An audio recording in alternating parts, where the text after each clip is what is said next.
Have you ever prayed for a miracle, for that divine intervention to fix a problem, heal a sickness, or calm a storm in your life, and then silence?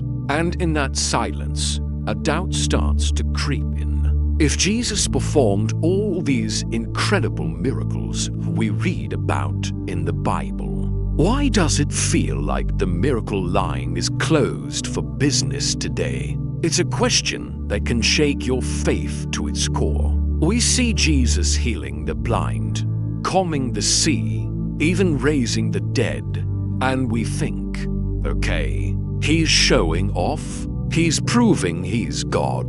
And that's true, but it's not the whole truth. In fact, that view is what keeps us stuck in that cycle of confusion and disappointment. There's a hidden layer to the miracles of Jesus that most of us completely miss.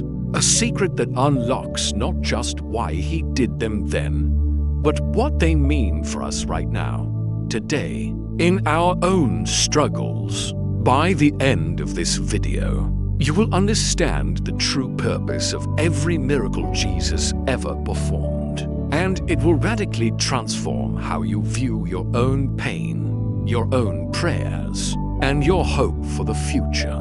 I'm your host, and this is Holy Heat Daily, where we dive deep into the scriptures to fuel your faith for the real world. All right, let's set the scene. Imagine you're living in 1st century Galilee. Forget the clean, serene pictures you see in children's Bibles. Life is gritty, it's hard, and it's fragile. The air is thick with the smell of dust, livestock, and unwashed bodies. Sickness isn't just an inconvenience, it's a potential death sentence. A fever could mean the end. A skin disease like leprosy didn't just ravage your body, it made you an outcast. You were considered unclean, untouchable, cut off from your family, your community, and even from worship at the temple. You were a walking ghost.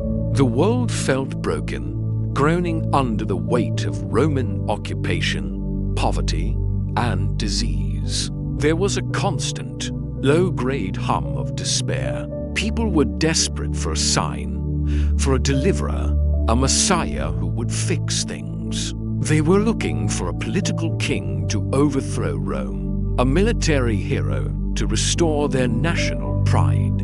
And into this world walks Jesus of Nazareth. He's not a general, he's a carpenter. He doesn't carry a sword, he speaks with authority. He starts gathering followers, not from the religious elite, but from fishermen, tax collectors, the ordinary, and the overlooked. And then the stories start to spread. This man, they say, he can touch a leper, and instead of becoming unclean himself, he makes the leper clean. He can speak a word, and a man who has been paralyzed for decades gets up and walks. He can command a storm, and the wind and waves obey him. For the people witnessing this, it was more than just magic. It was a tremor of hope in a hopeless world. The stakes weren't just about one person being healed. It was about the question everyone was secretly asking. Could this be it? Could this be the one who finally makes all things new? Now, let's talk about the misconception, the Sunday school version we all learned. We're taught that the miracles were basically Jesus' divine ID card. He had to prove he was the Son of God, so he did some impressive magic tricks to get everyone's attention. Healing a blind man, proof. Walking on water, proof. It's like a cosmic resume builder. And while his miracles absolutely do point to his divinity, if that's their only purpose, then we have a problem. Why? Because that view turns God into a cosmic showman who only performs when there's an audience. It makes the miracles feel distant, historical, and frankly, a bit arbitrary. It doesn't explain why he healed this person, but not that one, or why he seems to perform fewer big miracles today. It makes our own unanswered prayers feel like a personal rejection. It leaves us thinking, was my faith not strong enough? Did I not matter enough for a miracle? But let's dismantle this. Look at the language used in the Gospel of John. He doesn't call them miracles or wonders. The Greek word he uses is semeion, which means sign. A sign isn't the destination itself. It's something that points to the destination. A highway sign that says New York City 50 miles is not New York City. Its entire purpose is to tell you where you are going. The traditional view fixates on the sign itself, saying, "Wow, what an amazing sign." The real view, the one Jesus intended, asks, where is this sign pointing? The traditional view helps us admire Jesus' power in the past. The real, biblical view helps us understand his purpose for our future. So where are these signs pointing? This is the theological twist that changes everything. Every single miracle of Jesus was a sneak peek, a trailer for the coming kingdom of God. It was a preview of the new creation. Think about it. In the beginning, in Genesis, creation was very good. There was no sickness, no death, no chaos, no sin. Everything was in perfect harmony under God's loving rule. But then sin entered the world, and creation itself was fractured.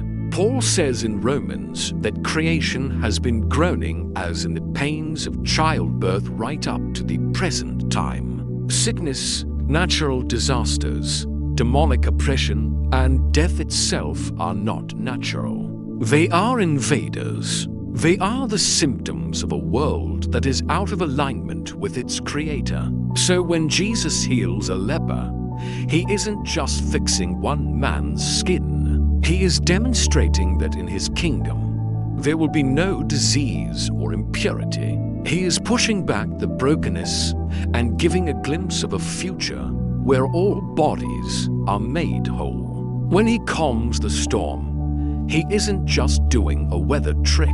He is showing his authority over the chaos of the fallen world, proving that in his kingdom, all of creation will once again be in perfect, peaceful submission to its king. When he casts out a demon, he is serving an eviction notice to the forces of darkness, showing that in his kingdom, evil will have no place. Each miracle is a miniature invasion of the future into the present. It's a declaration that what went wrong in the Garden of Eden is now being put right through him. Jesus wasn't just doing random acts of kindness. He was systematically reversing the curse of the fall, one sign at a time, pointing toward the ultimate restoration of all things. This shifts everything. If the miracles are previews of the restored kingdom, then how do we apply this to our lives today, especially when we are in pain and the miracle seems far away? It means we stop seeing our suffering as a sign of God's absence and start seeing it as a reminder of why Jesus came in the first place. Here are 3 practical steps to make this shift. First, reframe your prayer. Instead of just praying, "God, take this away," start praying, "God, give me a taste of your kingdom right now. In the middle of this sickness, show me your peace. In this financial storm, show me your provision. Let me experience a preview of your future restoration in my present reality." This changes prayer from a desperate plea to an act of hopeful alignment with God's ultimate plan. Second, become a sign yourself.